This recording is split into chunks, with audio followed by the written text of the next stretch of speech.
you're a technologist and you're a hands-on founder. So how did you and your team approach looking for a solution provider? For us, when we look at providers, we always take a very data-driven metrics approach, and detection performance was our number one priority. So we tested a couple of different vendors, ran them in parallel, different trials, and just to see what kind of traffic they would stop.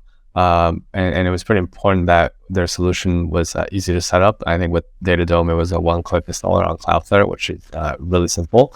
A lot of other companies had to set up a custom instance and do some special tagging and scripting, whereas DataDome was really just one click and almost self-serve, which is incredible. And then I think, at the end, DataDome had the best performance. They were able to detect the most amount of bad traffic, both in terms of like known cases, but also unknown cases.